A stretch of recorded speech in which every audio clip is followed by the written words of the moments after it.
We are now live, I believe. Yes. Hello, everyone. Really special edition of the Psychedelic blog this week as I am interviewing Dr. Holly Richmond, Joelle Brierre, and Victoria Wueschner.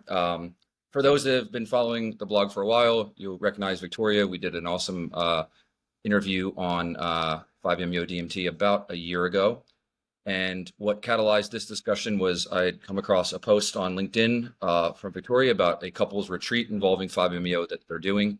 And something I've written about, something I think about a lot is the intersection between psychedelics and intimacy. I think that there's a lot of canvas there. And so I wanted to explore this. And so, well, who better to do that with than these three? I'm going to throw it over for introduction so everyone can get acquainted. I'll start with you, Dr. Richmond, since you're immediately to my right. Thank you, Andrew. This is so exciting to be here. So thanks again for the invitation. I'm Dr. Holly Richmond. I'm a somatic psychotherapist, a licensed marriage and family therapist, and a certified sex therapist. I work with all types of people. I would say my specialties are the recovery of sexual health after sexual trauma, working with couples a lot on just cultivating eroticism. Lately, I've been helping a lot of couples open up, explore non-monogamy, kinks, fetishes. Um, yeah, very body based in my practice. So my PhD is in somatic psychotherapy. So everything I do is very much mediated through the body. And most recently, I've had an interest in 5-MeO DMT and working with Joelle and Victoria. Awesome. Thank you for that, Dr. Richmond. Cool. Yeah. We'll go to Joelle. Hello, I'm Joelle Brierre. I'm the founder and CEO of Cavalia Collective, which is a psychedelic wellness company focused on 5-MeO DMT. And within that, we have Tandava Retreats, as well as 5, which stands for 5-MeO DMT Information and Vital Education, which I co-founded with my amazing partner here, Victoria Wueschner. Um, Also, by trade, I am a 5-MeO DMT practitioner and educator. My background is in yoga and meditation and non-dual Vedanta, or yogic philosophy. I've taught that for about a decade and a half, and now reside here in beautiful Tepoztlan, Mexico, at the Tandava Retreat Center. Awesome. So nice to meet you, Joelle. Thank you. All right. And Victoria, for those that have joined in the last year, please reacclimate, or I guess in this case, introduce yourself to the followers. Thank you. Oh, I think you're on mute, Victoria. Sorry. And I'm unmuted. There we go. Yeah. Hey, everybody. Thank you again so much, Andrew, for having us back on. And yeah, I'll share a little bit in case you haven't already heard about me or listened to our other interview. So I am a retreat leader and I focus on 5-MeO DMT. I'm here at the retreat center right now in Tepoztlan, Mexico, at Tandava Retreats. I'm the director of education at Cavalia Collective. And I am also the co-founder and president of FIVE, which again stands for 5-MeO DMT Information and Vital Education. And we are a harm reduction website on 5-MeO DMT where, anybody from somebody who's never sat with 5-MeO before to avid psychonauts and even facilitators can come and learn about 5-MeO DMT. So yeah, so happy to be here today and looking forward to our conversation. Likewise. Super excited. I'm going to assume that my subscribers know what 5-MeO DMT is. I write about it quite a bit, but I think let's maybe start by framing the conversation about risks and things people should know about this particular psychedelic because it is potent, and it does. You mentioned the term harm reduction. And this is for Victoria or Joelle, what should people know before possibly entering and doing a ceremony with 5-MeO? I can share a little bit about this. So there are absolutely risks with 5-MeO DMT. Some of the risks that we're talking about are things like physical injury, asphyxiation, destabilization after the experience, traumatization, extreme reactivations, and even death. And the thing to know with these types of risks is it all really boils down to facilitator negligence. So, all of these things can be avoided, and that's why it's really important for anybody who wants to sit with 5-MeO DMT to vet their facilitators.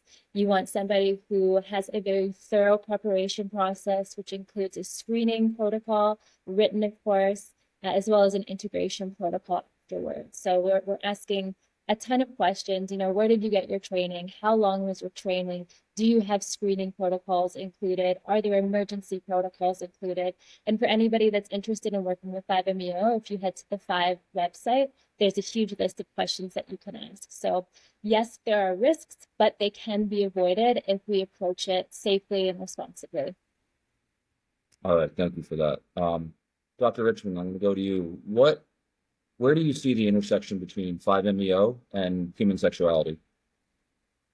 So it's really the concept of eros or eroticism that boils down to life force, vitality, vivacity, co-creation, imagination. It's these elements that I know we see in sexuality and intimacy, and that I found fairly recently by utilizing 5-MeO.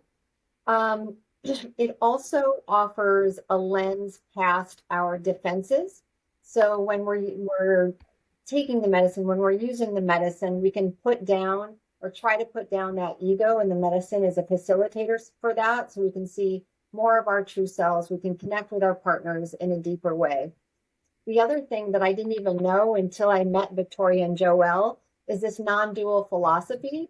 And all of my training, especially in that somatic model, what I train is that sex and self are non-dualistic.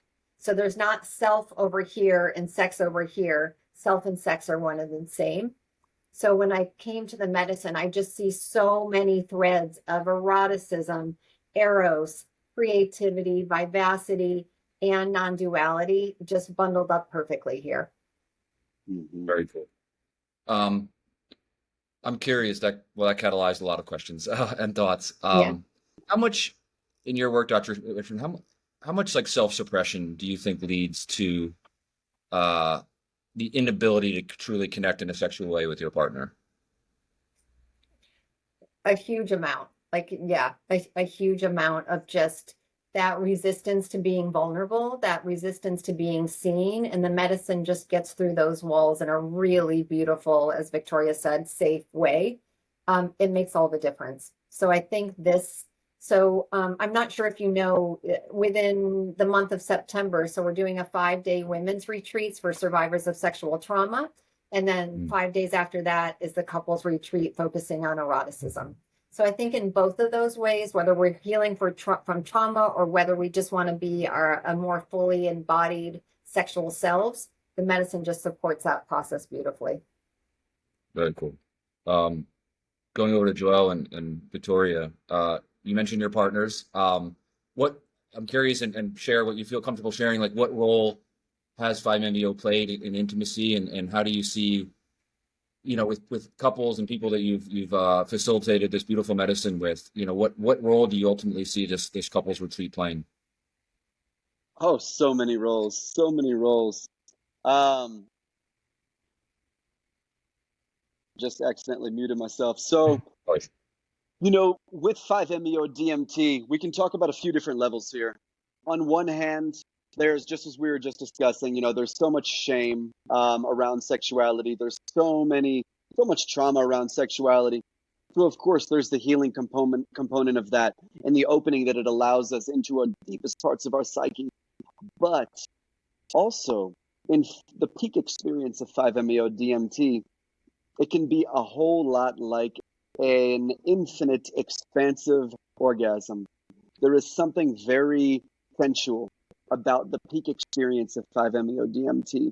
And it kind of makes sense that if the act of copulation is a microcosm, for our act of creation, that tapping into infinite creation would be a macrocosm of that experience. And so there is something deeply sensual and moving about the dissolution or borders that separate us, that allow us to explore far deeper states. And of course, the enhanced sensation to tactile and everything else. But, I would say on one level, it can allow us to tap deeper into our own sensuality.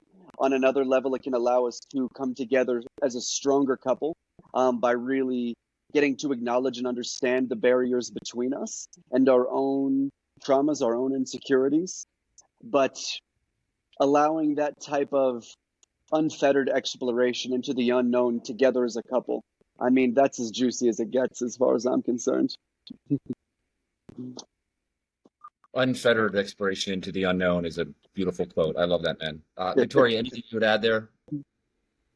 Yeah, I would just say, when we're talking about 5-MeO DMT in the peak experience, we're experiencing this interconnected oneness and the ability to come back into the body with this new shift in the way that we see that everything being one.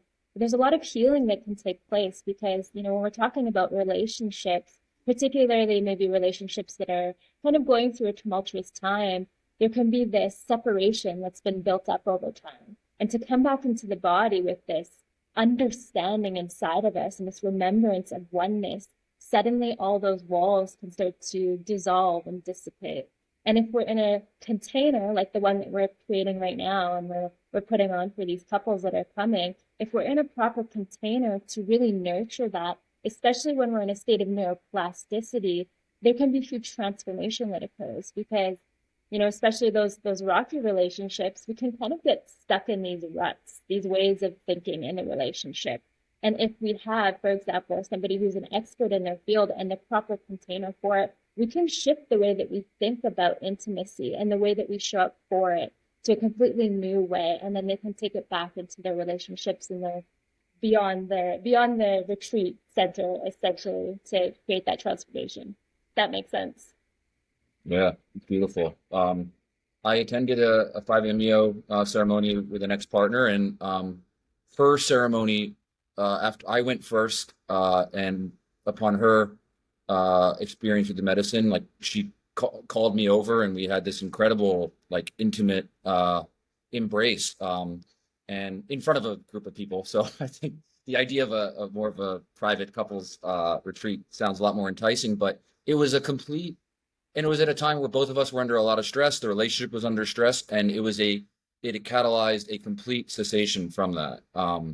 And it's not one, nature is multidimensional, language is linear. So I struggle to articulate like what happened in that moment, but it was something beyond the confines of the limits of the English language. Like, it was so beautiful, and it was something that I'll remember, for the rest of my life.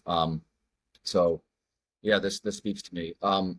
Dr. Richmond, I'm curious, what kind of on the theme of harm reduction, or just making sure you're entering this world the right way, like what precautions should a couple take prior to combining a psychedelic experience with a sexual one? Yeah. So the first thing I'm going to do is make sure they're not in active conflict at all. So we need to come in from a fairly solid foundation. Andrew, you said your relationship was under stress. I understand that, and so many couples are, but in active conflict is a whole nother kind of kettle that is not particularly great for the medicine. So what Joelle and Victoria do so well in that vetting process or the screening process, I feel like, is making sure people have tools to self-regulate or for the couple to co-regulate. And those co-regulating strategies are where I come in. So they're going to be, kind of leading the medicine, and every day of the retreat, I'm going to be designing a workshop or workshops. They're all about co-regulation, dissolution of those ego or those defenses that they're bringing in. And yes, Victoria and Joelle, when you were talking about just like that peak experience and oneness, coming through that and then looking at each other and still wanting to fight about the dishes or the cat or where you're living, like, it just makes no sense. Couples aren't going to do that. Andrew, this, it just the perspective gets so much bigger. And with the somatic part of it, I know my 5-MeO journey was very, like, my body was the first to dissolve and then the last to come back. And I think when we lean into that as well, because almost every couple is going to have a somatic or a body-based experience of their relationship, just utilizing that when it's in that just beautiful, fresh state is so powerful. Yeah. I think it's one of the reasons I was so excited to have this conversation is I think, and not for a bad reason, I don't think it's a zero-sum game, but so far, so much of the conversation about like the psychedelic renaissance and their kind of rise to ubiquity is about mental health and healing past traumas and PTSD, and even now, the fear of death and people in palliative care, all beautiful things. But I think the last maybe entity to enter the conversation is sex, and more importantly, couples and intimacy. And these aren't immaterial problems like the divorce rate and kids growing up in single family homes. Like, the data is unequivocal. These things have consequences, and I think psychedelics we have this massive opportunity to bring them back into the fold. A lot of people don't know this, but prior to the war on drugs in the late 1970s, MDMA was being used in couples therapy as a way to unite couples. And actually, a lot of therapists wrote letters to Reagan saying, hey, like, don't include MDMA in the war on drugs. Like, this can actually save marriages. And I think we're getting this second chance, which is beautiful. And I think that's, just amplifies why this conversation is so important. I guess this question's for everyone. I'm curious to get your take. How do you prevent it from being an ephemeral, beautiful experience, and then 6 months later, you're arguing over the dishes in the sink and who's picking up the kids and, what we didn't get at the grocery store? Like, how do you make this beautiful moment, this transcendent moment between two people, maybe not permanent, because life isn't absolute, it's full of variables, but at least long lasting? Like, maybe it's about the work after. I'm really curious to hear all three of your take on that. I'd love to speak to that. Making it last is what is the important thing, and that's what so often gets left out. But first, I'd love to address, it's so common in our Western minds to automatically go to a damage control, or to utilizing these medicines to solve something or to heal something, just like you were just saying, Andrew, when traditionally these were not used for healing. They were used for communion with the divine. They were used for communion with community. They were used for exploration. And so while, yes, there's such beautiful potential for mental health and benefits and all of that, then, and of course, with the relational aspect, there's benefits for, solutions that going towards what's been causing the divorce rate, etc. But things don't have to be going bad for us to get to dip into this work. I mean, the potential benefits of exploration and how deep we can get is just, beyond our wildest dreams. And to make it last is putting it into practice, is the integration process. And that's something we've always had a very, very heavy emphasis on in our programs and protocols.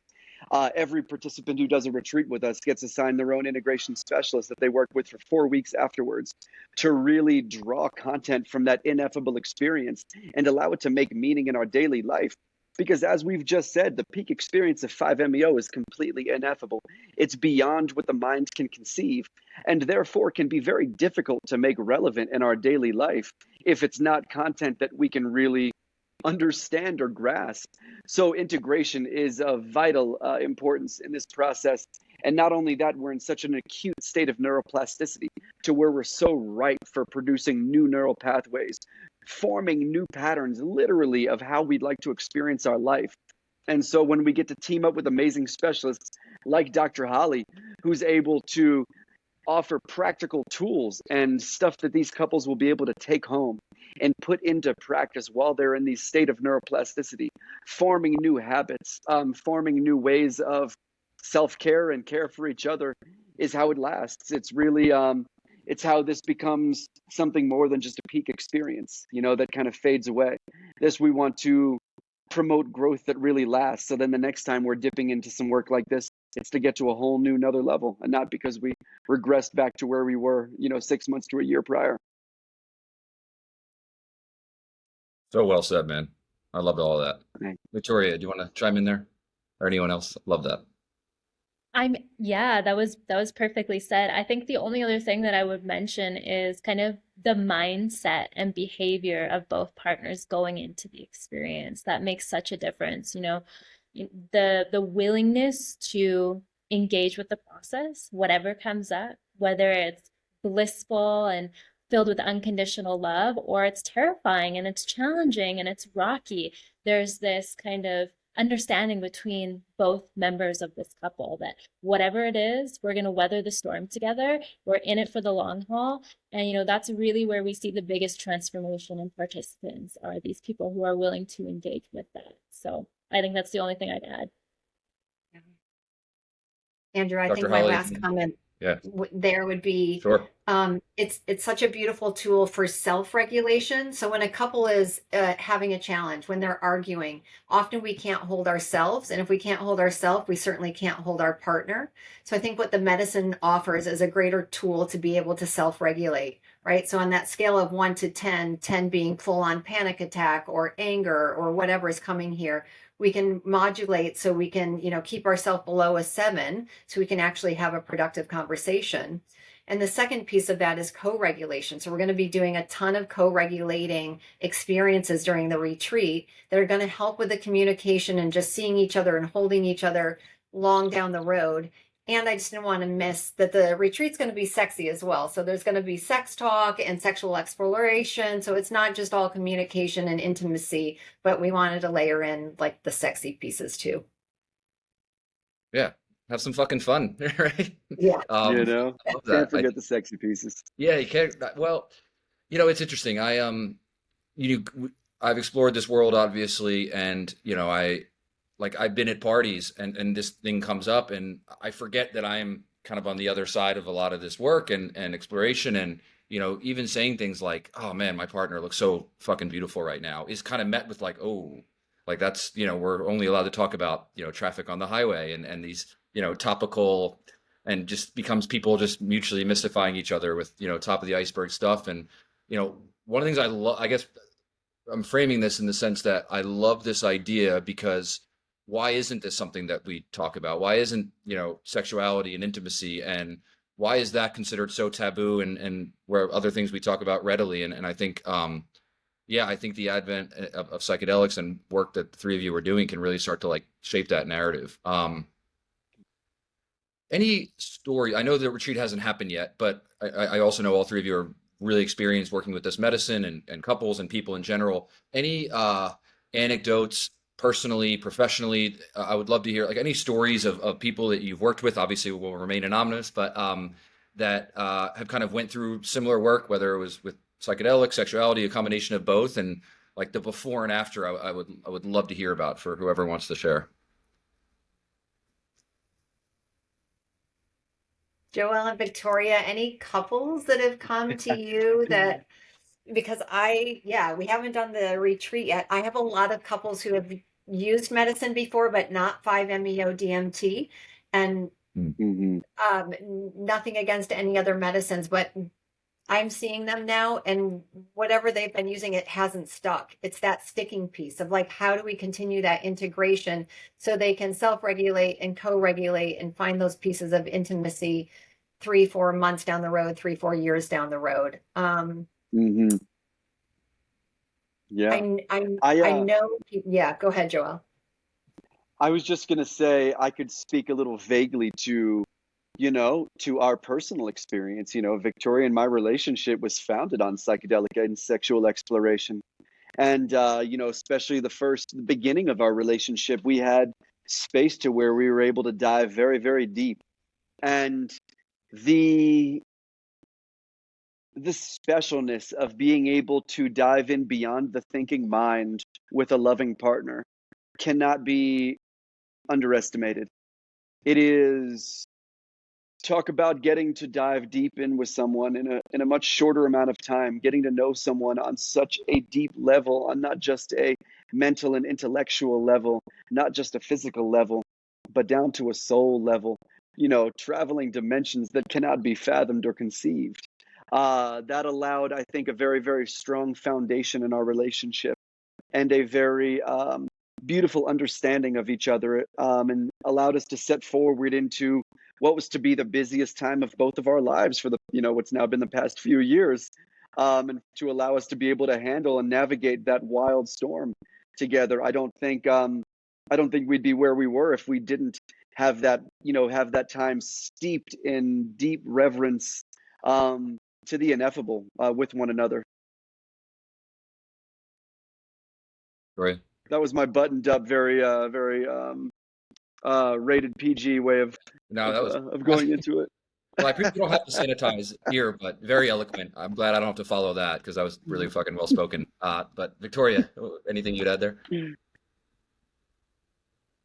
No, I'm just kind of like awestruck right now with my partner. That was really sweet. Thank you. Yeah.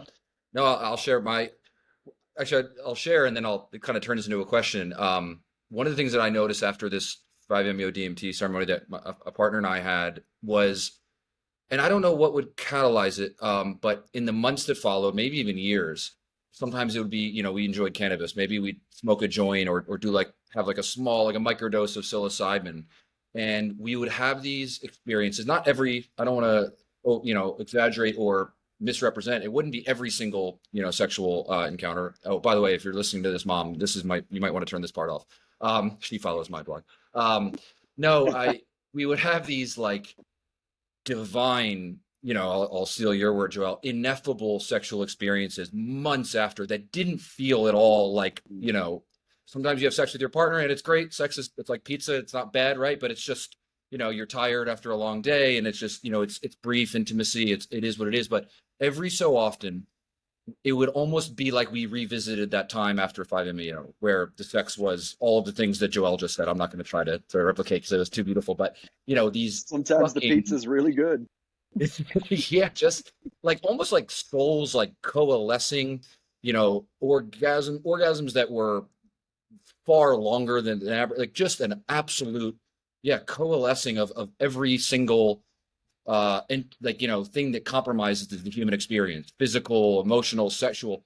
And like afterward we would just look at each other like, what the fuck just happened? This was wild. I'm curious how anomalous that is that common? Is this something that couples could realistically expect?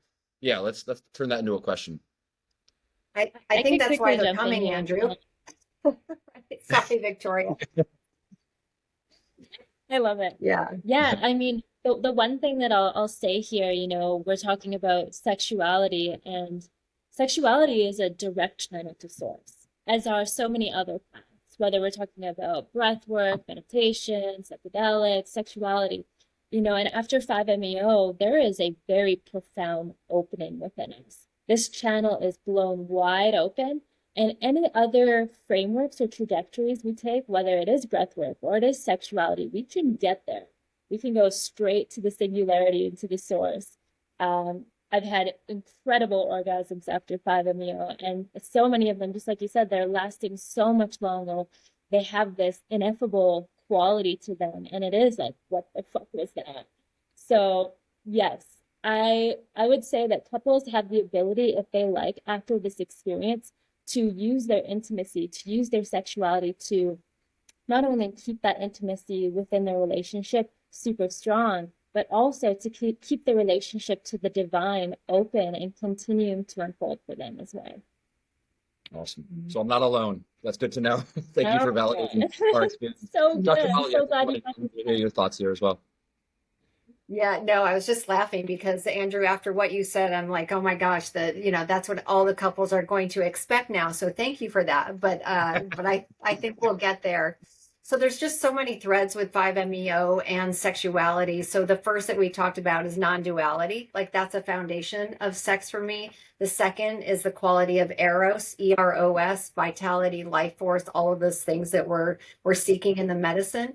And then orgasm, which le petit mort, right? The little death. Like it just goes perfectly with ego death and dissolution and all of those things. So if we can kind of capture the qualities of that, of just laying it all out, being something other than who we were when we first came into the room, it's just it's incredibly profound. All right. Love it. Is there Joel, you touched on this a little bit, and I loved what you said that, you don't have to be in any sort of, rut in your relationship, or you don't have to wait till you're unmoored to explore this intersection. But I am curious, is there a sweet spot for couples? Or is it agnostic to stage of the relationship? Is it like, 3 months in, this is a great time to really fortify that bond? Or is it for the married couple, 20 years, 2 kids, and they're just going through the throes of life and not really connecting? Like, is there, who a retreat like this, is there like an ideal couple, or is this pretty open to a lot of different people at a lot of different stages of their lives? I would say open to any couple that is willing and consenting to dive in deeper, probably deeper than they're expecting with one another. So I would say this may not be for your casual fling, though that is not to say that a casual fling cannot have depth to it and may not be fully appropriate to dive into something like that. So it's going to be unique to each individual or to each couple, but know that it may get a little deeper than you're expecting.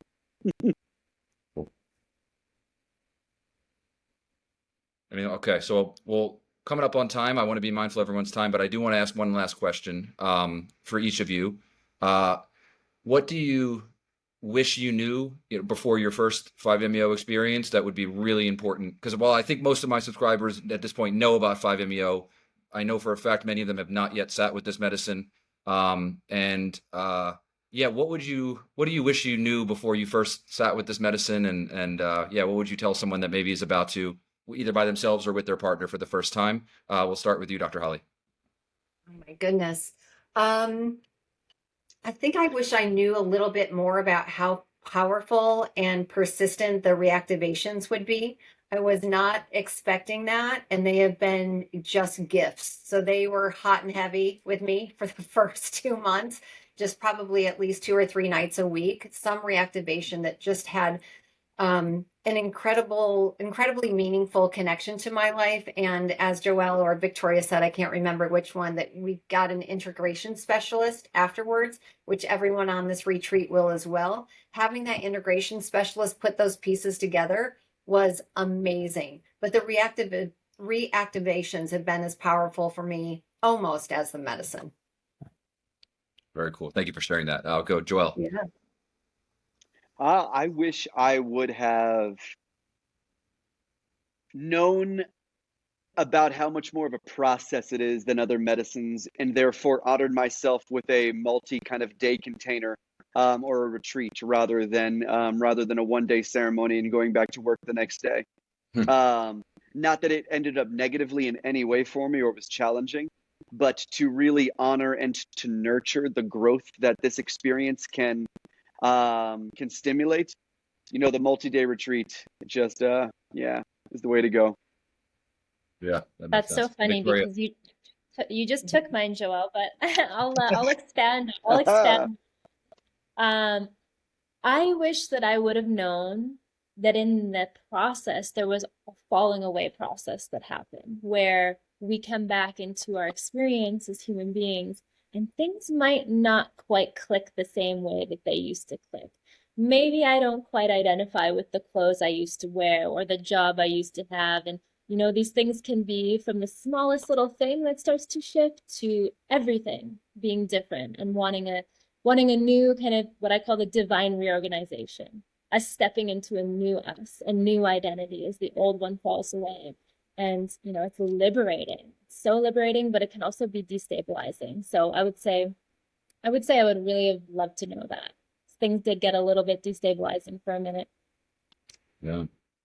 Yeah, that all three beautiful shares, and yeah, that resonates. I think things that even as down to like the fashion, things changed pretty fundamentally and pretty unequivocally after my first experience with 5-MeO, where yeah, I just found myself, things that used to interest me became less interesting, and then I became far more interested in things that before to me were, just never would have come across my locus of interest. And yeah, that is something to prep for. So okay, I just wanted to, beyond just thanking you for your time and the obligatory appreciation of that, the work that you three are doing, it speaks to me on so many levels. I think that the intersection between psychedelics and sexuality is a massive canvas area, and one that I hope, there's a lot of work to do, and you three are doing it, but in like 5, 10, 15 years, that this is just part of the lexicon of our society and our culture. And so I just wanted to thank you all three so much for this. And I'll include all of the information about where to find you, the retreat, all that good stuff. And hopefully a couple goes and explores or two, and they can work with you guys. And just thank you so much for this. I really, really appreciate it. Thank you for Thanks for having us on, Andrew. Everyone. Cheers. Thank you, Andrew.